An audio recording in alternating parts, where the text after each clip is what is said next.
Visakha steel ప్లాంట్కు కేంద్ర ప్రభుత్వం ఊపిరి ఊదింది. ఆర్థిక కష్టాల నుంచి గట్టెక్కించేందుకు సిద్ధమైంది. ఇందుకోసం 11,440 కోట్ల రూపాయల ప్యాకేజీని ప్రకటించింది. ఈ మేరకు కేంద్ర మంత్రి అశ్విని వైష్ణవ్ అధికారిక ప్రకటన విడుదల చేశారు. ఈ ప్యాకేజీకి ప్రధానమంత్రి మోడీ ఆధ్వర్యంలో జరిగిన ఆర్థిక వ్యవహారాల కేబినెట్ కమిటీ సమావేశం ఆమోదముద్ర వేసినట్లుగా కేంద్ర మంత్రి తెలిపారు.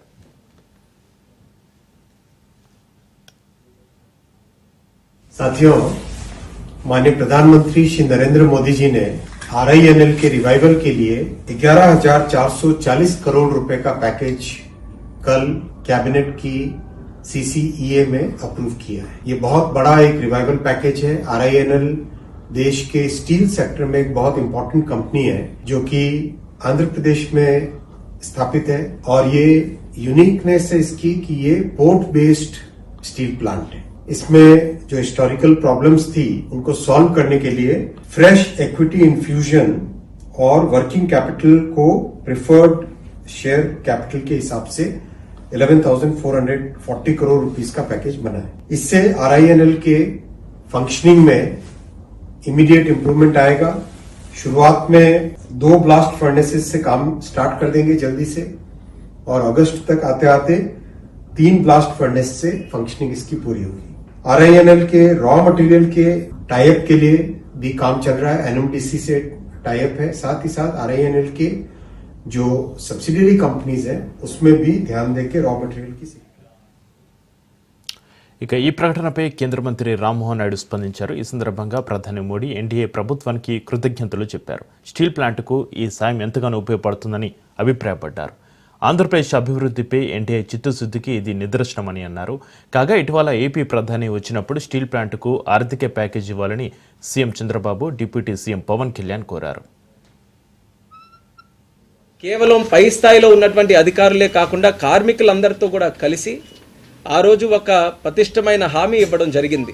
భారతదేశంలోనే ఒక ఉన్నతమైనటువంటి సామర్థ్యం కలిగిన స్టీల్ ప్లాంట్ మన వైజాగ్ స్టీల్ ప్లాంట్ని ఖచ్చితంగా కేంద్ర ప్రభుత్వం కాపాడుకుంటుంది, దాన్ని అన్ని విధాలుగా రివైవ్ చేస్తుంది, అదే మా లక్ష్యం అని చెప్పి ఆయన కూడా మాటిచ్చారు. ఆ మాటని నిలబెట్టుకోవడానికి స్టీల్ మినిస్టర్గా ఆయనకి ఎన్ని రకాలైనటువంటి ఒడిదొడుకులు వచ్చినా సరే కమిట్మెంట్తో ప్లాంట్ మీద శ్రద్ధతో ఈరోజు ఆయన కూడా ఎంతో సహకారం మినిస్టర్గా ఈరోజు రాష్ట్ర ప్రజలకి ముఖ్యంగా స్టీల్ ప్లాంట్కి ఆయన సహకరించడం జరిగింది. కాబట్టి ఆయనకు కూడా ధన్యవాదాలు తెలియజేసుకుంటున్నాం.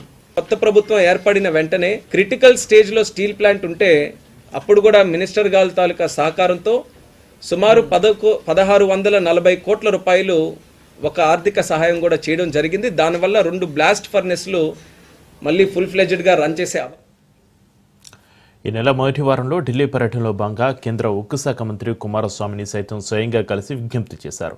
విశాఖ స్టీల్ ప్లాంట్ను తక్షణమే ఆదుకోవాలని, రుణాలని తీర్చేసి ప్లాంట్ను పూర్తి సామర్థ్యంతో నడపడానికి సాయం చేయాలని రిక్వెస్ట్ చేశారు. ఈ ప్లాంట్ను ప్రైవేటీకరణ చేయబోమని ఇప్పటికే కుమారస్వామి కూడా వెల్లడించారు. అనంతరం కేంద్ర మంత్రి రామ్మోహన్ నాయుడు సైతం కుమారస్వామితో చర్చలు జరిపారు. ఈ నేపథ్యంలోనే కేంద్రం స్టీల్ ప్లాంట్కు రివైవల్ ప్యాకేజీ ప్రకటించింది. ఇక వైజాగ్ స్టీల్ ప్లాంట్కు ఉద్దీపన ప్యాకేజీ ఇస్తున్నట్టుగా కేంద్రం అధికారిక ప్రకటన చేయడంపై ఏపీ సీఎం చంద్రబాబు నాయుడు హర్షం వ్యక్తం చేశారు. రాష్ట్ర ప్రజలకు ఇకపై అన్ని మంచి రోజులేనని చంద్రబాబు ఆనందం వ్యక్తం చేశారు.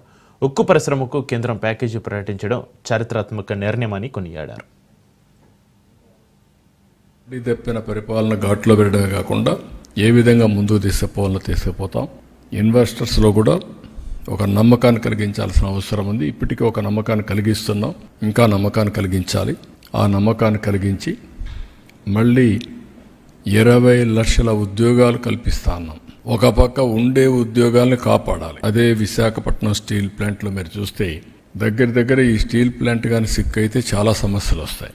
కాబట్టి ఒక పక్క దీన్ని కాపాడుకుంటూనే ఇంకొక పక్కన 20 లక్షల ఉద్యోగాలకు ఏమేమి కావాలన్నా అవన్నీ వర్కౌట్ చేస్తున్నాం. ఇవన్నీ కూడా రాబోయే రోజులు ఇంకా మెరుగైన ఫలితాలు వస్తాయని చెప్పి తెలియజేస్తూ కేంద్రాన్ని ప్రత్యేకంగా ప్రధానమంత్రి గారికి అభినందనలు, ధన్యవాదాలు. మీరు ఎన్డీఏ ప్రభుత్వం ఇక్కడ ఏదైతే పెట్టుకున్నామో ఎన్డీఏ ప్రభుత్వం ఇచ్చిన హామీని నిలబెట్టుకోవడానికి మీరు ముందుకొచ్చి అన్ని విధాలా సహకరించారు. కేంద్రం చారిత్రాత్మకమైన నిర్ణయం తీసుకోవడం అభినందనీయమని బీజేపీ రాష్ట్ర అధ్యక్షురాలు పురంధరేశ్వరి అన్నారు. విశాఖ స్టీల్ ఫ్యాక్టరీకి 11,440 కోట్లు కేటాయించినందుకు ధన్యవాదాలు తెలిపారు. బీజేపీ ఇచ్చిన మాట ప్రకారం అనేక సందర్భాల్లో ఆర్థిక సాయం చేసిందన్నారు. గతంలో వాజ్పేయి హయాంలో కూడా ఆర్థిక ఇబ్బందుల కారణంగా ప్యాకేజీ ప్రకటించి స్టీల్ ప్లాంట్ను ఆదుకున్నారని పురంధరేశ్వరి గుర్తు చేశారు. కేంద్ర ప్రభుత్వం ఒక చారిత్రాత్మకమైనటువంటి నిర్ణయాన్ని తీసుకోవడం జరిగింది. ఇప్పుడే మనకి అందినటువంటి వార్త, విశాఖ స్టీల్ ప్లాంట్ రివైవల్ కోసం కేంద్ర ప్రభుత్వం 11,500 కోట్ల రూపాయలని కేటాయించిందని చెప్పి మనకు వచ్చినటువంటి సమాచారం.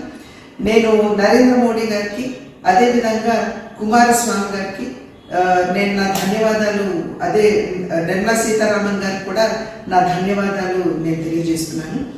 దగ్గర 64 గ్రామాలు, వారి గ్రామాలని విశాఖపట్నం స్టీల్ ప్లాంట్ స్థాపనకి వారు అందించినటువంటి ఘన చరిత్ర మన విశాఖపట్నంలోని స్టీల్ ప్లాంట్కి ఉంది. భారతీయ జనతా పార్టీ ఎప్పుడు కూడా RINL యొక్క